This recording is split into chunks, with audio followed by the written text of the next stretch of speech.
July మాసం కొరకు దేవుడు మన గ్రూప్కి ఇస్తున్న వాగ్దానము మనం ధ్యానం చేసుకుందాము. దేవుని నామానికి మహిమ చెరొచ్చి మీ అందరికీ ప్రభునామం పేరిట వందనాలు. ఈ నెల కొరకే దేవుడిచ్చిన వాగ్దానము యెషయా గ్రంథము 14వ అధ్యాయము 14వ అధ్యాయము 24 నుంచి 27 వచనాలు నేను చదువుతా ఉన్నాను. 24 నుంచి 27 వచనాలు. సైన్యములకు అధిపతియగు యెహోవా ప్రమాణపూర్వకముగా ఇలాగూ సెలవిచ్చుచున్నాడు. ఆమేన్. నేను ఉద్దేశించినట్లు నిశ్చయముగా జరుగును, నేను యోచించినట్లు స్థిరపడును. ఆమేన్. నా దేశంలో అషూరును సంహరించెదను, నా పర్వతం మీద వాణ్ణి నలగద్రొక్కెదను, వాని కాడి నా జనుల మీద నుండి తొలగిపోవును, వాని భారము వారి భుజముల మీద నుండి తొలగింపబడును. సర్వలోకమును గూర్చి నేను చేసిన ఆలోచన ఇదే, జనులందరి మీద చాపబడిన బాహువు ఇదే. సైన్యములకు అధిపతియగు యెహోవా దాన్ని నియమించి ఉన్నాడు, రద్దుపరచగలవాడెవడు? బాహువు చాచిన వాడు ఆయనే, దాన్ని త్రిప్పగలవాడెవడు? ఆమేన్. దేవుడు ఈ వాగ్దానాన్ని మనందరి జీవితాల్లో నెరవేర్చును గాక. ఆమేన్.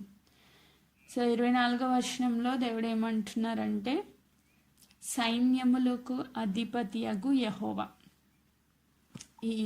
ఈరోజు సైన్యములకు అధిపతియగు యెహోవా అంటే ఆ మాటని ఎప్పుడు మనం జ్ఞాపకం చేసుకుంటాము? యుద్ధాలకు వెళ్ళినప్పుడు కదా. ఒక యుద్ధం జరుగుతుంది అంటే అక్కడ ఒక సైన్యం పోరాడాల్సి ఉంటుంది. ఆ సైన్యం పోరాడాలి అంటే వారిని నడిపించే ఒక నాయకుడు ఉండాలి, సైన్యాధిపతి ఉండాలి. ఆ సైన్యాధిపతి ఏ డైరెక్షన్ చెప్తే ఆ డైరెక్షన్లో ఈ సైన్యం అంతా నడుస్తుంది. ఏ ఇన్స్ట్రక్షన్స్ ఇస్తే ఆ ఇన్స్ట్రక్షన్తో పోరాడుతుంది. సో విజయాన్ని సాధిస్తుంది. అదే ఒక సరైన నడిపింపులో ఉన్న వ్యక్తి వారి ముందు లేకపోతే వారు ఒక్కొక్కరు ఒక్కొక్క దారిలో వెళ్ళిపోతారు. ఆ యుద్ధాల్లో విజయము చూడలేరు, వాళ్ళ ఇష్టానుసారంగా మూవ్ అయిపోతారు. అయితే ఈరోజు జిఎల్ఎం గ్రూప్ అంతటికి సైన్యములకు అధిపతియగు యెహోవా సెలవిస్తున్నమాట. సైన్యములకు అధిపతియగు యెహోవా ముందుగా నడుస్తున్నారు, వెనకాల ఎవరు నడవాలి? జిఎల్ఎం గ్రూప్ అంతా నడవాలి. ఆమేన్. ఆయన ఇస్తున్న ఇన్స్ట్రక్షన్స్ ప్రకారంగా మనం నడుచుకుంటే మనము ఈ నెలంతా విజయపదంలో నడిపించబడతాం. ఆయన ఎలా చెప్తున్నారంట? సైన్యములకు అధిపతియగు యెహోవా ప్రమాణపూర్వకంగా అంటే ఒట్టేసి చెప్తున్నారనమాట. ష్యూర్లీ, ఖచ్చితంగా ప్రమాణం చేసి, అంటే అది ఇంక తప్పిపోదన్నమాట. ఎట్టి పరిస్థితిలో భూమి ఆకాశం తలక్రిందులు అయిపోయినా ఆ మాట మాత్రం నెరవేర్చబడి తీరుతుంది అని అర్థం. సో ఒట్టేసి ప్రమాణపూర్వకంగా దేవుడు సెలవిస్తున్న మాట ఏంటి అంటే, నేను ఉద్దేశించినట్లు నిశ్చయముగా జరుగును. ఇది వాగ్దానం. నేను ఉద్దేశించినట్లు నిశ్చయముగా జరుగును, నేను యోచించినట్లు స్థిరపడును. సో ఉద్దేశము, యోచన, ఈ రెండు మాటల్ని మీరు జ్ఞాపకం పెట్టుకోండి. మనం ఇంగ్లీష్ బైబిల్లో చూస్తే ప్లాన్స్ అండ్ పర్పసెస్ అని ఉంది.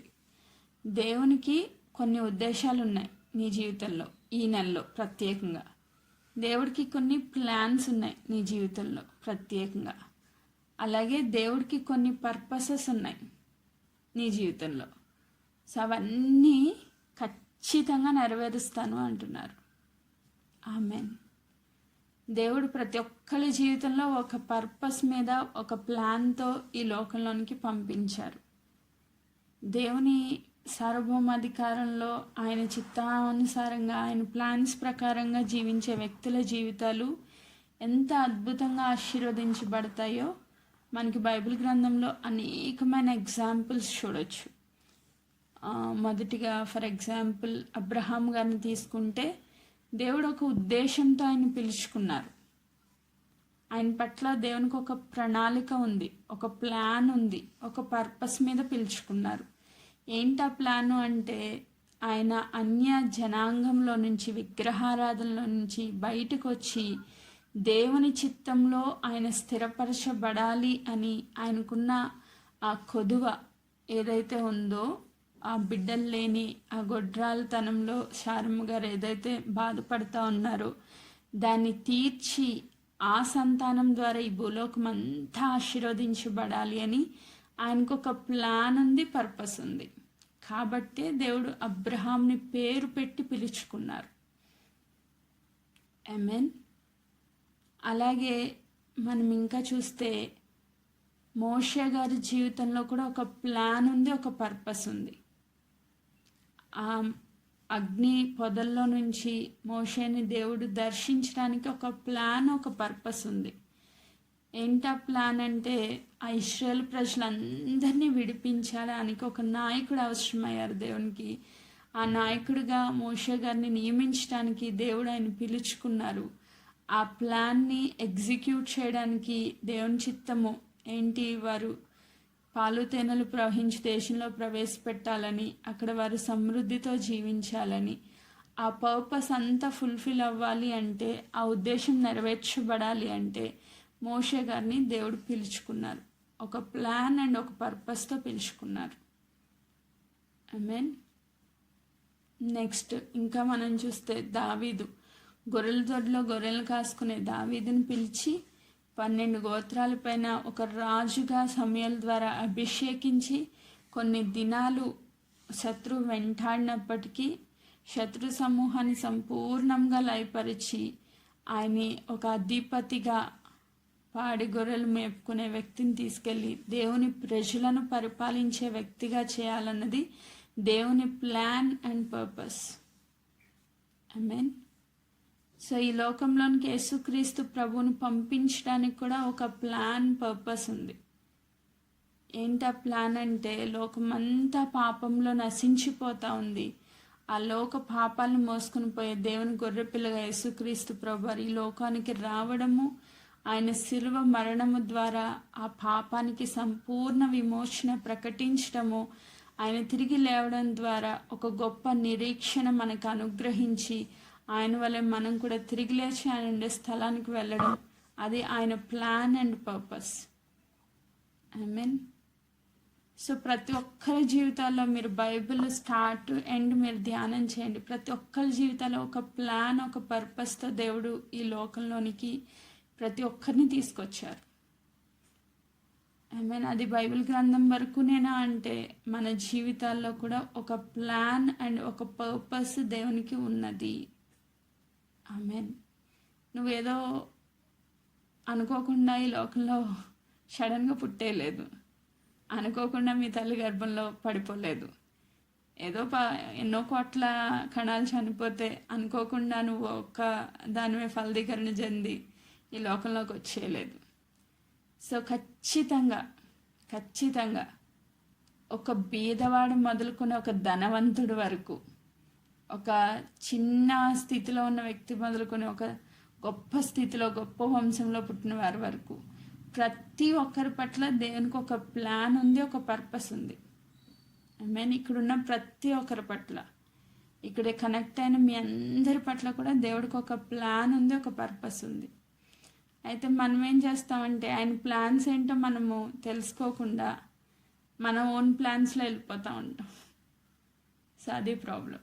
కానీ దేవుడు దర్శించినప్పుడు, ఆయన ప్లాన్, ఆయన పర్పస్ మనకి బయలుపరిచినప్పుడు, దానిలో మనం ఫిక్స్ అయితే, చూసాం కదా యోనా గారి జీవితంలో ఆయన ప్లాన్కి, ఆయన పర్పస్కి ఫిక్స్ అవ్వకుండా పారిపోతూ ఉంటే మళ్ళీ తీసుకొచ్చి మొత్తం మీద దేవుని యొక్క ఉద్దేశాలు ఆయన ద్వారా సఫలీకృతం చేసుకున్నారు. ఆమేన్. ప్రతి ఒక్కరిని దేవుడు పిలుస్తున్నారంటే మీకు ఒక ప్లాన్, ఒక పర్పస్ ఉంది, అది గుర్తుపెట్టేసుకోండి. ఆ ప్లాన్ నిశ్చయంగా జరుగుతుందంట. అంటే ఈ నెలలో దేవుడు నీ పక్షంగా ఏదైతే ప్లాన్ కలిగి ఉన్నారో అది ఖచ్చితంగా జరిగిద్ది, దాంట్లో ఇంకా నో డౌట్. ఆమేన్. దేవుడి ప్లాన్స్ ఎలా ఉంటాయి, మన ప్లాన్స్ ఎలా ఉంటాయి? ఒకసారి ఆలోచిస్తే భూమి మీద మన ప్లాన్స్ ఉంటే దేవుని ప్లాన్స్ ఆకాశంలో ఉంటాయంట. అంత ఉన్నతంగా, అంటే ఎంత హయ్యెస్ట్ ప్లాన్స్ నీ ఎడల దేవుడు కలిగి ఉన్నారంటే భూమి కంటే ఆకాశం ఎంత ఎత్తుగా ఎంత ఉన్నతంగా ఉందో, నీ ఆలోచనల కన్నా దేవుని ఆలోచనలు అంత ఉన్నతంగా ఉన్నాయి. మనం ఏమనుకుంటామంటే చిన్న స్థితి, ఏ సమస్యలు ఉండకూడదు, ఒక చిన్న జాబు, ఒక చిన్న కుటుంబం, దేవుని కృపలో అంత సమృద్ధిగా ఉండి ఏది తక్కువ కాకుండా వెళ్ళిపోతే చాలు అనుకుంటాం. కానీ దేవుడికి ఎంత ఉన్నతమైన ప్లాన్ ఉందంటే, నువ్వు చిన్న స్థితిలోనే ఉన్నావు, నువ్వు గొర్రెల దొడ్లోనే ఉన్నావు, కానీ నీ పట్ల దేవుని ఉన్నతమైన ప్రణాళిక సింహాసనం. మనమేమో ఆ గొర్రెల మధ్యలోనే తిరిగేసి పాటలు పాడేసుకుని, చాలు ప్రభా దేవా నీకు స్తోత్రం, నాకు ఇచ్చిన ఈ గొర్రెలను బట్టి వందనాలు అని చెప్పుకుని వెళ్ళిపోతూ ఉంటాం. కాదు, దేవుని ప్లాన్స్ చాలా హైలో ఉన్నాయి. డానియల్ని తీసుకెళ్ళినప్పుడు ఆయన ఒక బానిస, చిన్న పిల్లలుగా ఉన్నప్పుడు, యవ్వన దశలో ఉన్నప్పుడు వాళ్ళని బానిసలుగా పట్టుకుని పోయారంట. బానిసలు అంటే ఏంటి? వాళ్ళు చెప్పిన మాట వినాలి అంతే, వాళ్ళు ఏం పని చెప్తే పని చేయాలి. యోసేపుని అమ్మేసినప్పుడు ఒక బానిస, కానీ వాళ్ళ పట్ల దేవుని ప్లాన్స్ ఎంత హైగా ఉన్నాయంటే వాళ్ళు పిఎం పోస్ట్కి వెళ్ళిపోయారు. ఒక బానిస ఏంటి, ఒక పిఎం ఏంటి? ఇప్పుడు మన మోడీ గారి గురించి కూడా అంటారు కదా, ఆయన ఇది వరకు టీ స్టాల్లో పనిచేసేవాడంట. టీ స్టాల్ నుంచి ప్రధానమంత్రి పోస్ట్కి వెళ్ళామంటే అది మాటలు కాదు కదా. సో మనల్ని కూడా దేవుడు చాలా ఉన్నతమైన స్థితిలో పెట్టాలని ఆశపడుతున్నారు. కానీ మన ఆలోచనలు చాలా తక్కువగా ఉంటాయి, చిన్నగా ఉంటాయి. సో వాటిలోనే మనం ఫిక్స్ అయిపోతూ ఉంటాం. అయితే మనం ఏం చేయాలి అంటే, ప్రభువా నా పట్ల మీ ఉద్దేశాలు నెరవేర్చండి, నా ప్లాన్స్ కాదు మీ ప్లాన్స్ నెరవేర్చండి అని మనం ప్రార్థన చేయాలి. ఆమేన్. ఆయన ఉన్నతమైన ప్రణాళికలు మన జీవితంలో నెరవేర్చబడాలని మనల్ని మనం సమర్పించుకుని ఆయన ఇచ్చిన స్టాండర్డ్స్లో మనము నడుస్తూ, ఆయన వాక్యానుసారంగా జీవిస్తూ, నీ ఉన్నతమైన ప్రణాళికలు నా జీవితంలో నెరవేర్చబడాలని ప్రార్థనాపూర్వకంగా దేవునికి మనల్ని మనం సమర్పించుకోవాలి. ఆమేన్. రెండో మాట ఏమంటున్నారంటే, నేను యోచించినట్లు స్థిరపడును. స్థిరత్వం, దేవుని యొక్క ఉన్నతమైన పర్పస్లో నువ్వు స్థిరపరచబడతావని దేవుడు చెప్తున్నారు. ఇప్పుడు ఫర్ ఎగ్జాంపుల్ మీకు ఈ మాట అర్థమవడం కోసం, ఇప్పుడు ఎవరికైనా ఎగ్జామ్స్ ఉన్నాయనుకోండి, వాళ్ళు ప్లాన్ చేసుకుంటారు, ఒక నెలలో ఎగ్జామ్స్ ఉన్నాయి, ఈ నెలంతా నేను ఎలా సిద్ధపడాలి, ఎలా చదవాలి, ఏ రోజు ఏ పోర్షన్ చదవాలి, ఒక ప్లాన్ ఉంటుంది. కానీ దానికి ఒక పర్పస్ ఉంది. ఎందుకు ఇంత ప్లాన్ చేస్తున్నారు వీళ్ళు అంటే, ఒక పర్పస్ ఉంది. ఏంటా పర్పస్? నేను 100 మార్కులకి 90 పైనే నేను తెచ్చుకోవాలి, 90+ మార్క్స్ నాకు కావాలి అని ఒక ప్లాన్ ప్రకారంగా ఒక పర్పస్తో చదువుతారు వాళ్ళు. ఒక మంచి మార్క్స్ కోసం ప్లాన్ ప్రకారంగా పర్పస్తో చదువుతారు. ఇప్పుడు అది మంచిగా ఎగ్జిక్యూట్ చేసి, ఆ ప్లాన్ అంతా కరెక్ట్గా ఎగ్జిక్యూట్ చేసి చదివితే, వాళ్ళు కష్టపడితే చివరిలో వాళ్ళు ఆ పర్పస్లో నిలబడ్డారనుకోండి, అది స్థిరత్వం అన్నమాట. ఆ 90+ వచ్చేసినాయి, అప్పుడు స్థిరపరచబడినట్టు. ఈ ప్లాన్స్ అన్నీ సక్సెస్ అయ్యి ఆ పర్పస్ ఫుల్ఫిల్ అయినట్టు. ఆమేన్. అలాగా మన జీవితంలో కూడా దేవుడి యొక్క ప్లాన్స్లో కనుక మనం నడవడం మొదలు పెడితే, ఆయన పర్పస్లో మనం స్థిరపరచబడతామంట. దేవుడు నీ గురించి ఏదైతే ఆలోచనలు చేస్తున్నాడో ఆ ఆలోచన ప్రకారం నువ్వు నడవడం మొదలు పెడితే ఆయన చిత్తంలో నువ్వు స్థిరపరచబడతావు అని దేవుడు చెప్తున్నారు. అది ఈ నెలలో ప్రత్యేకంగా దేవుని యొక్క ఉద్దేశాలు, ఆయన ఆలోచనలు, ఆయన యోచనలు నీ జీవితంలో స్థిరముగా ఉంటాయి అని చెప్తున్నారు. ఆమేన్. Praise God. అలాగే 25వ వచనం, నా దేశంలో అషూరును సంహరించెదను, నా పర్వతం మీద వాడిని నలగద్రొక్కెదను. అషూర్ అనే వ్యక్తి గురించి మనకి ఆల్రెడీ తెలుసు. హిజ్కియా దగ్గర అషూరీయులు, సన్హెరేబ్ గురించి మనం చదువుతాం. ఇదే యెషయా గ్రంథం 37వ అధ్యాయంలో ఉంటుంది ఆ స్టోరీ అంతా. వాళ్ళు మొత్తం ప్రపంచాన్ని జయించాలని స్టార్ట్ చేసి, వాళ్ళు వెళ్తున్న ప్రతి దేశం జయించుకుంటా ఇజ్రాయేల్ ప్రజల దగ్గరికి వచ్చేసరికి అక్కడ హిజ్కియా రాజుగా ఉన్నాడు. వాళ్ళు బెదిరించడం మొదలు పెడతారు. రబ్షకి అనే వ్యక్తిని పంపించి ఇష్టానుసారంగా బెదిరించడం మొదలు పెడతాడు. ఫస్ట్ భయపెడతాడు. నా చేతిలో అన్ని దేశాలు ఓడిపోయినాయి, మీరు ఒక లెక్క, అందరి దేవుళ్ళు ఓడిపోయారు, మీ దేవుడు ఒక లెక్క అని చెప్పి మానసికంగా వాళ్ళని కృంగదీయడానికి మొదటిగా ప్రయత్నించి ఒక పెద్ద లెటర్ రాస్తాడు అనమాట. భయంకరంగా తిడుతూ లెటర్ రాస్తాడు. ఆ తిట్లు కూడా ఎవరిని? దేవుడిని తిడతాడు. ఎందుకంటే దేవుడి మీద పడితే వీళ్ళు ఆటోమేటిక్గా కృంగిపోతారు కదా. సో మన బాధలు కూడా అంతే. మనం నమ్ముకున్న దేవుడికి గొప్పతనం లేదు అంటే ఆటోమేటిక్గా మనం కూడా బలహీనమే కదా.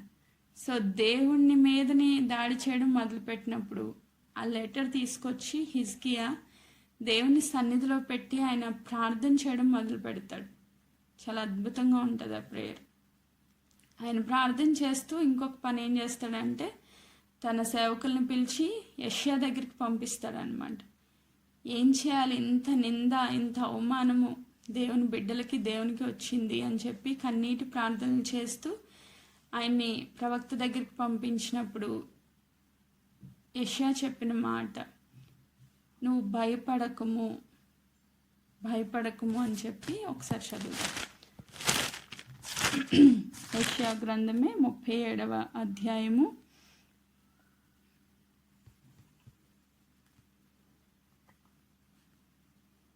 6వ వచనం నేను చదువుతున్నాను. 5. రాజైన హిజ్కియా సేవకులు యెషయా యొద్దకు రాగా యెషయా వారితో ఇట్లనెను. 37:6. యెషయా వారితో ఇట్లనెను, మీ యజమానునికి ఈ మాట తెలియచేయుడి, యెహోవా సెలవిచ్చినదేమనగా, అషూరు రాజు సేవకులు నన్ను దూషింపగా నీవు వినిన మాటలకు భయపడవద్దు. నన్ను దూషింపగా, ఎవరిని దూషించారంట? దేవుణ్ణే దూషించడం మొదలుపెట్టాడంట. దేవుని దూషించి వీళ్ళని భయపెట్టాలని. అయితే దేవుడు చెప్తున్న మాట ఏంటంటే, నన్ను దూషింపగా నీవు వినిన మాటలకు భయపడవద్దు, నువ్వేం భయపడవద్దు. రెండోది ఏం చెప్తున్నారంటే, అతనిలో ఒక ఆత్మను నేను పుట్టింతును, వదంతి విని తన దేశం నాకు వెళ్ళిపోవును, అతని దేశమందు ఖడ్గము చేత అతన్ని కూలజేసేదను.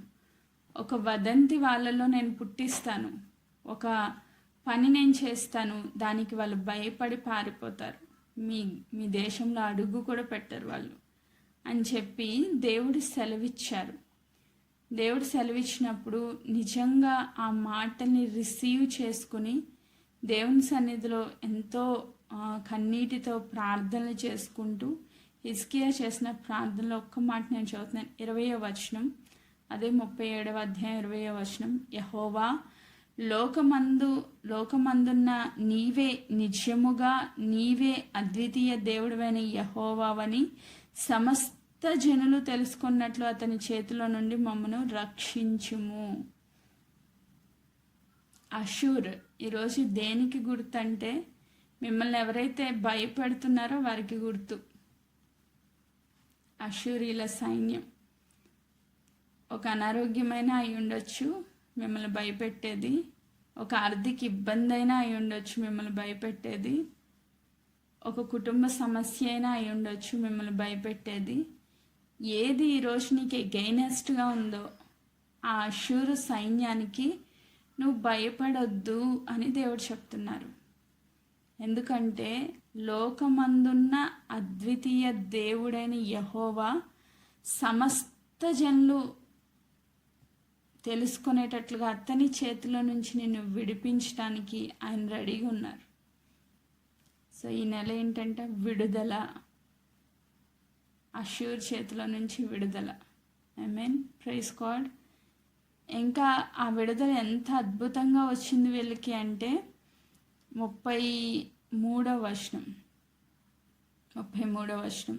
అషూరు రాజును గూర్చి యెహోవా సెలవిచ్చినదేమనగా, అతడు ఈ పట్టణంలోనికి రాడు, ఎట్టి పరిస్థితుల్లో అతను ఈ పట్టణంలోనికి రాడు, దాని మీద ఒక్క బాణమైనను ప్రయోగింపడు, ఒక్క కేడేమైనను దానికి కనపరచుడు, దాని ఎదుట ముట్టడి దిబ్బ కట్టడు, ఈ పట్టణం లోపలికి రాక తాను వచ్చిన మార్గంనే అతడు తిరిగిపోవును, ఇదే యెహోవా వాక్కు.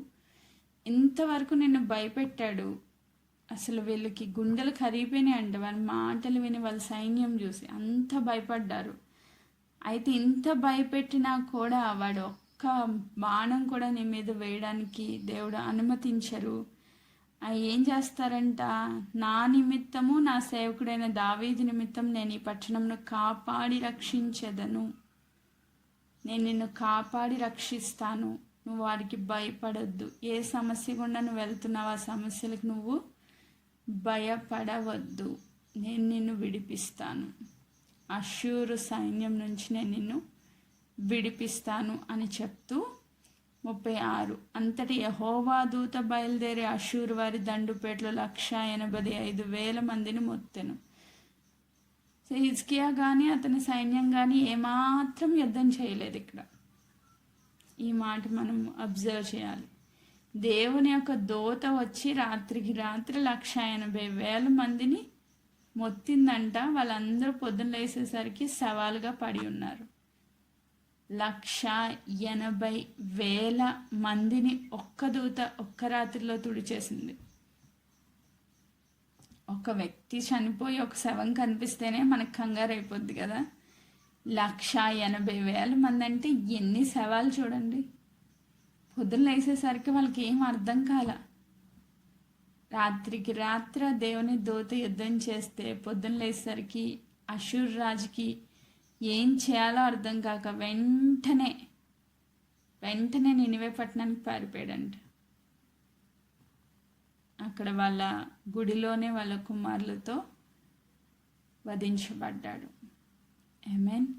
ఈరోజు దేవుడు యెషయా 14:25 మాట్లాడుతూ, నా దేశంలో అష్షూరును సంహరించెదను అంటే నిన్ను భయపెడుతున్న సమస్యలైనా అయి ఉండొచ్చు, నిన్ను బెదిరిస్తున్న వ్యక్తులైనా అయి ఉండొచ్చు, ఏ ఒక్కరినైనా దేవుడు ఏం చేస్తారంట, సంహరిస్తారంట.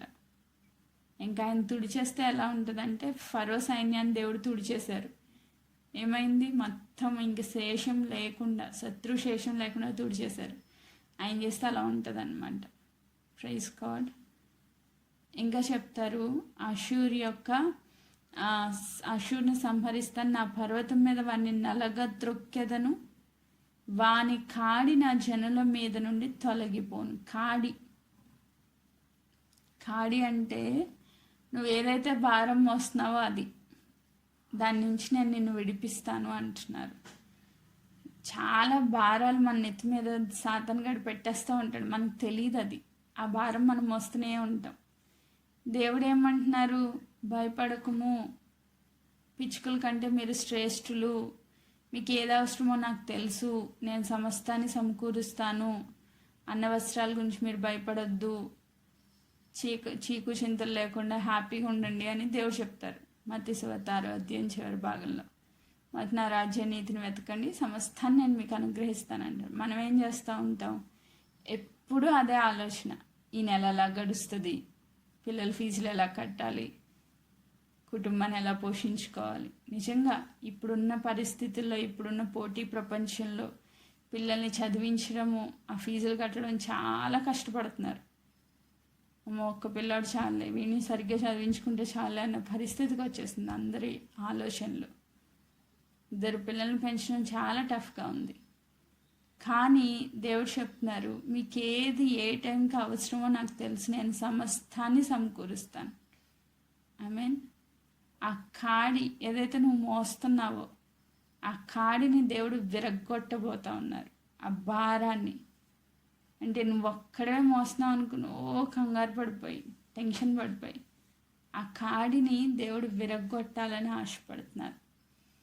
ఈ కాడి ఇంకా దేనికి గుర్తంటే, మనము కొన్ని ఆచారాలు, పద్ధతులు, నియమాలు, ఆజ్ఞలు పెట్టేసుకుని వాటి ప్రకారంగా జీవిస్తూ ఉంటాం. పాత నిబంధన మొత్తం ఆజ్ఞలు, ఆచారాలు, పద్ధతులు, నియమాలు. ఇలా చేస్తేనే కరెక్ట్, ఇలా చెయ్యకపోతే నువ్వు పాపివి అని చెప్తుంది పాత నిబంధన మొత్తం.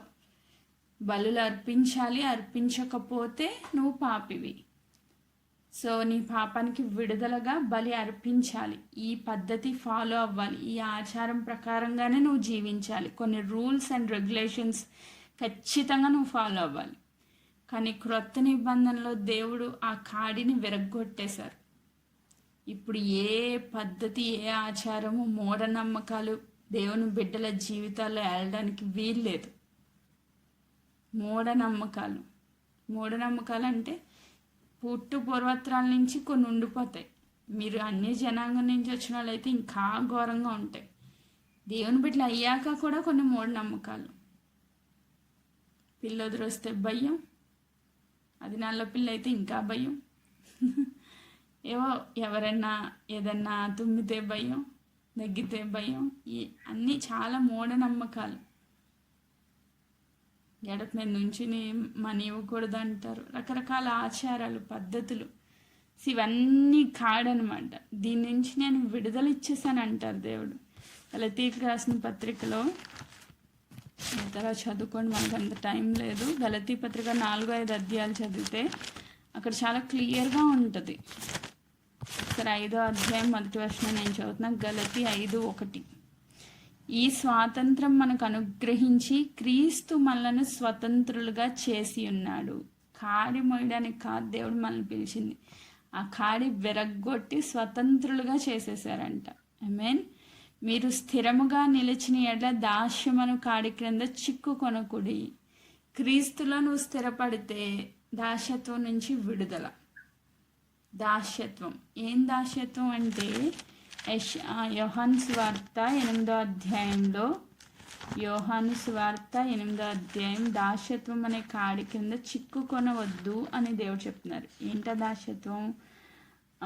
యోహాను 8:34 నేను చదువుతున్నాను. అందుకు యేసు, పాపం చేయు ప్రతివాడు పాపం నాకు దాసుడని మీతో నిశ్చయముగా చెప్పుచున్నాను. దాసుడు ఎల్లప్పుడూ ఇంట్లో నివాసం చేయడు, కుమారుడు ఎల్లప్పుడూ నివాసము చేయును. కుమారుడు మిమ్మల్ని స్వతంత్రులుగా చేసిన యెడల మీరు నిజముగా స్వతంత్రులై ఉందురు. మనం పాపం అనే దాస్యత్వపు కాడి కింద మళ్ళా చిక్కుకొనవద్దు అని దేవుడు చెప్తున్నారు. అంటే నువ్వు పాపం చేయడానికి వీల్లేదు. ఆ పాపం అనే కాడిని దేవుడు విరగ్గొట్టేశారు. ఆచారాలు, పద్ధతులు, రూల్స్, రెగ్యులేషన్స్ ఏమొద్దు. పరిశుద్ధాత్మ దేవుడి నడిపింపులో నువ్వు నడిస్తే చాలు. మూఢనమ్మకాలతో చితికిపోతున్న వ్యక్తులుగా మనం ఉండొద్దు. సో దేవుని ఆత్మ నిన్ను ఎలా నడిపిస్తుంది, ఏం చేయమని దేవుని ఆత్మ నిన్ను ప్రేరేపిస్తుంది, దేవుని చిత్తం ఏంటి ఆత్మ చేత గ్రహించి దాని ప్రకారంగా నువ్వు జీవించడం దేవుని చిత్తమై ఉంది. ఆమెన్. సో ఇలాగే చేయాలి, ఇలాగే ఉండాలి, ఇదే కరెక్ట్. ఇలాంటి మూఢనమ్మకాలు పెట్టుకోవద్దు. ఆ దాసత్వం అనే కాడి క్రింద మీరు చిక్కుకొనవద్దు అని దేవుని వాక్యం సెలవిస్తుంది. ఇంకోటి, ఆ కాడిని నా జల్ల మీద నుంచి తొలగింతును, వాని భారము బర్డెన్స్, నీకేమేం భారాలు ఉన్నాయో ఆ భారం వాని భుజం మీద నుండి తొలగింపబడును. సేమ్ భారం మోస్తున్నావో నాకు తెలీదు. నీ కుటుంబ భారం అయి ఉండొచ్చు, నీ అనారోగ్య భారం అయి ఉండొచ్చు, సంథింగ్ ఏ భారాలు అయితే మోస్తున్నావో అదంతా దేవుడు నీ భుజం మీద నుంచి తీసేస్తానంటున్నారు. Praise God. కాడి విరగ్గొడతానంటున్నారు, భారం తొలగిస్తానంటున్నారు. ఇంతకన్నా ఏం కావాలి? స్వతంత్రతతో దేవుని స్తుతించి ఆరాధించే కృపను దేవుడు. అండ్ 26th verse చూస్తే, సర్వలోకము గూర్చి నేను చేసిన ఆలోచన ఇదే. సర్వలోకం అంటే ఈ ప్రపంచ మానవాళి కొరకు దేవుని యొక్క ఆలోచన ఏంటంటే, కాడిలు మోయకుండా, భారాలు పెట్టుకోకుండా స్వతంత్రులుగా ఆయన చిత్తంలో, ఆయన ఉద్దేశాల ప్రకారం స్థిరపరచబడాలి అన్నది దేవుని యొక్క ఆలోచన. సో సర్వలోకము గురించి నేను ఈ ఆలోచన చేశాను అంటున్నారు ప్రభు. సర్వలోకము గురించి నేను ఈ ఆలోచన చేశాను అంటున్నారు. 26, సర్వలోకం గురించి నేను చేసిన ఆలోచన ఇదే, జనులందరి మీద చాపబడిన బాహు, ఆయన చెయ్యి చాపబడి ఉన్నదంట. నేను రక్షించడానికి, నేను విడిపించడానికి, నేను స్వతంత్రుడిగా చేయడానికి ఆయన చెయ్యి చాపబడి ఉంది. బాహు అంటే చెయ్యి. 27వ వచనం, సైన్యములకు అధిపతి యగు యెహోవా దాన్ని నియమించి ఉన్నాడు, రద్దుపరచగలిగిన వాడు ఎవడు? దేవుడే ఈ కార్యం చేయడానికి సిద్ధపడితే దాన్ని క్యాన్సిల్ చేసే అధికారం ఎవరికి ఉంది? మీన్ దాన్ని రద్దుపరచగలిగిన అధికారం ఎవ్వరికీ లేదు. సో కాబట్టి చాపబడిన ఆయన బాహువు దాన్ని రద్దుపరచగలవాడెవడు? బాహువు చాచిన వాడు ఆయనే, దాన్ని త్రిప్పగలవాడు ఎవడు? బాహువు చాచిన వాడు ఆయనే. అంటే దేవుడు చేయి చాచారంట, దేవుడు చేయి చాపబడి ఉందంట నిన్ను రక్షించడానికి, నిన్ను విడిపించడానికి, నీ పట్ల దేవుని చిత్తం అంతా నెరవేర్చడానికి ఆయన బాహువు చాపబడి ఉంది. ఈ మాట అపోస్తలుల కార్యాల్లో కూడా మనం చదువుతాం. వారు సంఘమంతా కలిసి ప్రార్థన చేస్తారు. ఏమని ప్రార్థన చేస్తారంటే అపోస్తలుల కార్యాలు 4వ అధ్యాయము 27వ వచనంలో, ఏమి జరగవలనని నీ హస్తమును నీ సంకల్పమును ముందు నిర్ణయించెనో వాటినన్నింటినీ చేయుటకై నీవు అభిషేకించిన నీ పరిశుద్ధ సేవకుడైన యేసుకు విరోధముగా హేరోదును పొంతి పిలాతును అన్యజనులతో ఇశ్రాయేలు ప్రజలతోనూ ఈ పట్టణమందు నిజముగా కూడుకొనిరి. ప్రభువా, ఈ సమయం నందు వారి బెదిరింపులు చూసి రోగులను స్వస్థపరచుటకు నీ పరిశుద్ధ సేవకుడైన యేసు నామం ద్వారా సూచక్రియలు మాత్కార్యములు చేయుటకు నీ చెయ్యి చాచి ఉండగా, ఆయన బాహు అంటే ఆయన చెయ్యి రోగులను స్వస్థపరచడానికి, సూచక క్రియలు మహత్కార్యాలు చేయడానికి చాపారంట. ఈ చెయ్యి చాపబడి ఉండగా ఆయన శత్రువులు విరోధులందరూ అడ్డుకోవడానికి ప్రయత్నిస్తుండగా నీ దాసులు బహుధైర్యంగా వాక్యం బోధించినట్లు అనుగ్రహించమని వాళ్ళు ప్రార్థన చేసినప్పుడు, వారు ప్రార్థన చేయగానే భూకంపం వచ్చింది. అక్కడ వారందరూ పరిశుద్ధాత్మతో నింపబడ్డారు. దేవుని వాక్యాన్ని ధైర్యంగా బోధించారంట. ఆమెన్. దేవుడు చేయి చాచి ఆ పని చేయాలనుకుంటే అడ్డగించేవాడు ఎవ్వడు లేడు. ఎంతమంది శత్రువులు నీకు వ్యతిరేకంగా లేచినా సరే, ఎంత సాతాన్ని నిన్ను భయపెట్టినా సరే, ఎంత వాడు ట్రై చేసినా నీ జీవితంలో వాడి క్రియలు ఏవి పనిచేయవు. ఎందుకంటే దేవుని హస్తము చాపబడి ఉన్నది. ఆమేన్. దేవుని యొక్క సన్నిధిలో ఆయన బాహువు మనకి అండగా ఉంటుందంట. ఆమేన్. చాచిన బాహువుతో ఆయన నిన్ను ఆదుకోవడానికి సిద్ధంగా ఉన్నారు. ఆయన చేయి చాపారంటే ఆయన చేతిలో మనం చేయి పెట్టాలి. పెట్టినప్పుడు ఆయన నడిపించుకుని తీసుకెళ్ళిపోతారు. మనం నా ఇష్ట ప్రకారంగా నేను పోతాను ప్రభు, నువ్వు వ్యతిరేక దిశలో ఏమలా పోతా ఉంటే దేవుడు మళ్ళీ నిన్ను సరి చేయడానికి చాలా శిక్షణ ఇవ్వాల్సి వస్తుంది. ఆయన చేయి చాచారు, నీ చేయి ఆయన చేతిలో పెట్టి కలిసి నడిస్తే ఏ భారము నీకు అనిపించదు. చక్కగా హ్యాపీగా ఈ మంత్ అంతా స్టార్ట్ టు ఎండ్ దేవుడు నడిపించేస్తారు. ఆయన ఉద్దేశాలని సంకల్పాలు నెరవేర్చబడతాయి, స్థిరపరచబడతావు. దేవుడి మాటను ఈ జూలై మాసం అంతట్లో ప్రతి ఒక్కరి జీవితాల్లో సంపూర్ణంగా నెరవేర్చునుగాక. దేవుడి వాక్య భాగంను దీవించునుగాక. ఆమెన్.